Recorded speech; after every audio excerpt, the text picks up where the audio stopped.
I'd like to take a moment to thank my channel members. Thank you.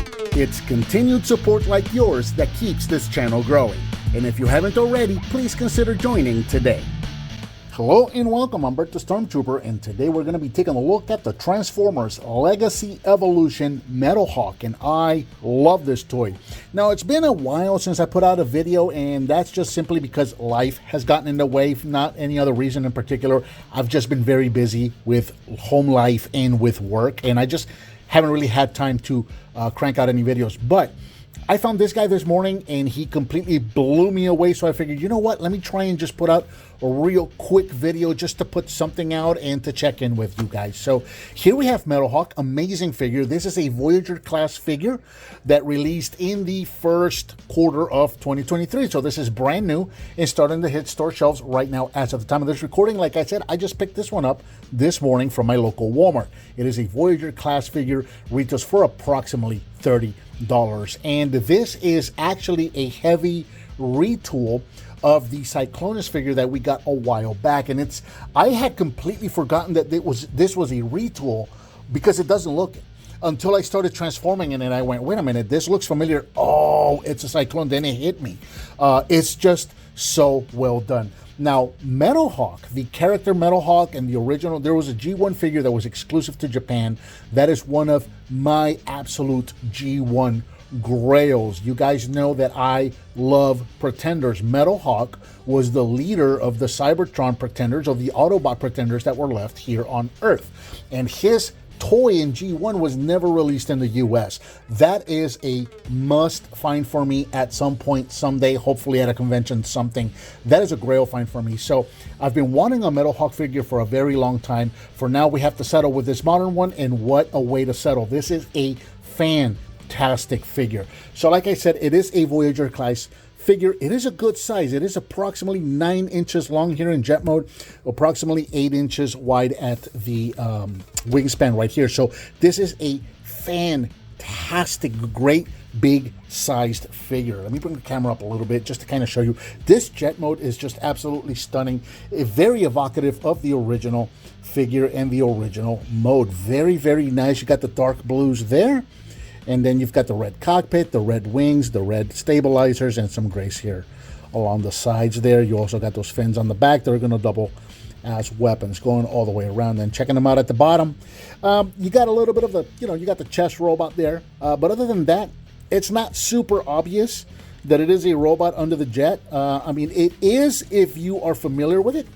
But if you're not familiar with it, then it's not very obvious. So yeah, there's that. So now he does come with a couple of things. Like I mentioned, these stabilizers back here, these are weapons. We're going to take those off for transformation. I'll show those off later. He also comes with this sword. Now this sword has a couple of tabs right there that you can tab into these slots right back here if you wanted to mount the sword on his back. I don't really care for that, so I just leave it off to the side. And then of course he came with his sheet of instructions. But again, if you already know how to transform Cyclonus, then you're going to know how to transform this guy. The only minor nitpick that I would give this guy is that he doesn't have landing gear, which is really weird, honestly, because being that he is a retool of Cyclonus had landing gear. It's strange that they would not have worked that into this guy. It seemed like it would have been an easy thing to do. Almost looks like he had the spots here to do it. But no, there's nothing there unless I'm missing something. Like I said, I just opened this guy this morning. I've only been messing with him for a couple of hours, but I don't think I am. I don't think I'm missing anything. There's definitely nothing on the front there. So that's a shame that he doesn't have his landing gear. A couple of quick comparisons. Here he is with Cyclonus, which he is a retool of. So you can see, yeah, I mean, it's pretty crazy how they took the same skeleton and turned it into something completely different. I absolutely love it when they do that, when they take the same skeleton of a toy and they make something completely different out of it and just give us a fantastic figure. So cool whenever they can do that. And just for the heck of it, because I just got this guy earlier this week, let me see if I can fit him in there. Here he is with Siege Jetfire, which is ridiculously big. Just so you can see the size difference between the two. Because, like I said, I just got him. He's on my desk. I've been messing with him all week. So there you go. So you can see what the two of them look like together. Transformation for METALHAWK is relatively simple. It's approximately 18 steps and in no particular order other than just how I remember to do it. We're going to start right back here with the stabilizers and we're going to pull these out. And this is actually accurate to the G1 character. These would actually come out and become handguns for him. And you can see the little pegs right there, so you can actually use these as handguns, or you can combine them and use them as a double blaster, which is an added pretty cool little bonus right there. So we'll leave these separated for now and just set them off to the side. So we're going to start here with the figure itself. Let's start with the back here. We want to start with the back? Sure, why not? So we're going to kind of fold it in half there. There's two tabs right there going into those slots. And then we're just going to extend the legs. You're going to notice that the thighs right here are going to come out of the shin pieces. We're just going to extend those and separate them. Take the back afterburners right here, and we're just going to pull this up and pull that whole flip or flap up. And that's going to let us pull the feet out, fold the afterburner in, and then close that up to complete forming the leg. Same thing on this side. We'll go ahead and flip up the stabilizer, flip out the foot, flip in the stabilizer, close that flap, and the legs are pretty much done. We'll just leave those and we'll straighten them out once we get to the end of the robot. We're going to take these, the whole thing's coming off on me. I want to show you the tabs. Okay, so these wing pieces here, these are tabbed in here, and then on the bottom they're tabbed in down here to the thigh. So if you turn these up this way, that's going to release from that slot and that tab right there. That's going to come up. Then you can take the wing as well. This is on a double hinge right here, so you can fold this up and over and then fold it back the way it came from to kind of tuck it in that way. So go ahead and bring in the wings, fold this up like so, bring these all the way up, and then on this plate right here we're going to rotate this entire thing 180 degrees just like that. Take the chest, pop this down, take this whole back piece here from the gray intakes right here and pop this piece back like so. That's going to give us clearance here to work on the chest. Take the nose cone right here. We're going to fold this in half, and then we're going to rotate this entire piece here to reveal the head. Bring the chest piece up. Actually, let's bring the chest piece down for now. Bring the back piece up. And these tabs are going to go into those slots right there. And this one's a little different than Cyclonus. So on Cyclonus, you would close the chest and secure it with the arms. Here, we're going the other way around. We're going to bring the arms forward, get these tabbed into place here, or lined up into place right there. Then we're going to close the chest, and these tabs are going to go into the front of the chest right there. And that's what's going to secure the whole torso together like that. So that's going to secure the arms. So with Cyclonus, again, you close the arms to secure the whole chest together. In this case, you bring the arms in and you bring the chest up to secure the whole torso together. Finally, we're going to come right over here and bring out the fists. Those are going to snap out. And there is METALHAWK. In his robot mode, we'll fill in his legs, get him standing nice and straight. And there is METALHAWK in his robot mode.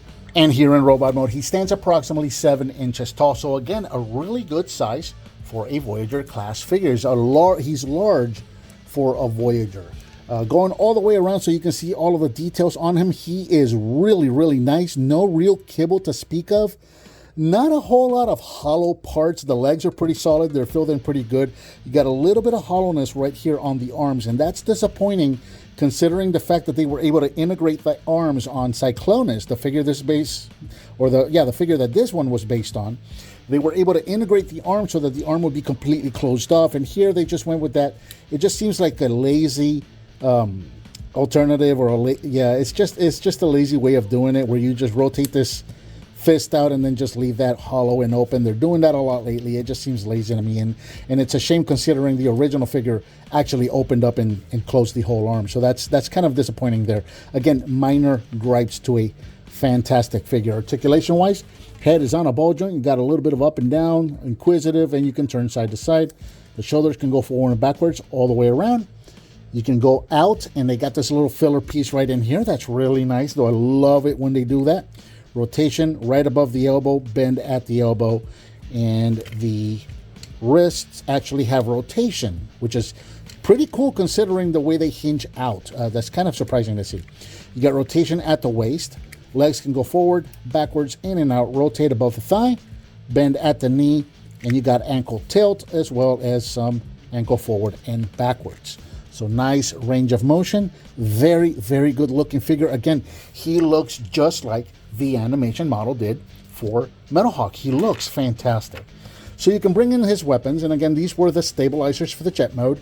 And again, you know, a lot of people don't like the parts forming element of it, but that is accurate to the original toy and also to the animation model. In the Master Force series, these stabilizers would actually pop off the back of his jet, and he would grab them with his hands and use them as guns. So that's actually accurate to the animation model. So that you can do that, or again, you can also combine these and make it a double blaster, which I think is a really cool bonus that you can do that.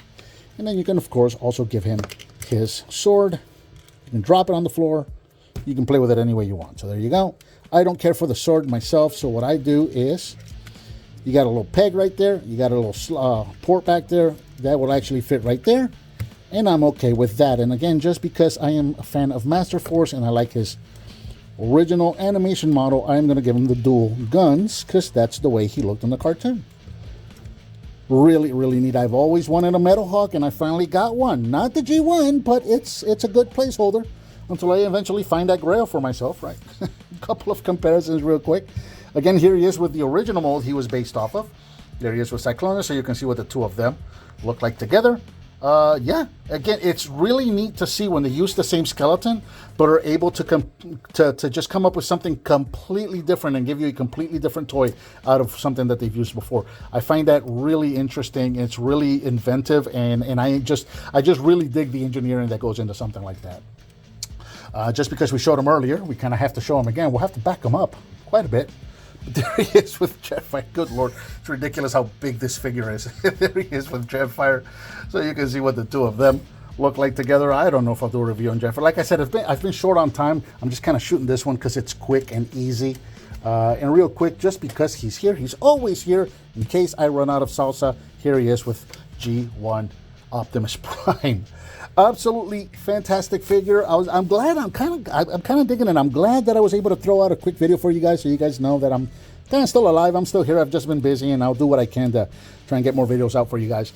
This is a character I've wanted for a very long time. I'm really happy that they came out with it, and it's something new. You know, it is G1, but it's not your regular G1 that people get so tired of. Always the same G1 characters.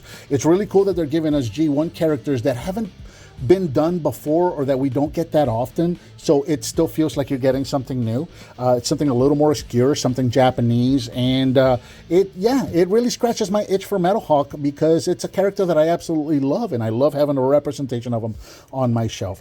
And I think that about does it for the Transformers Legacy Evolution METALHAWK. Thank you so much for watching, and I'll talk to you next time.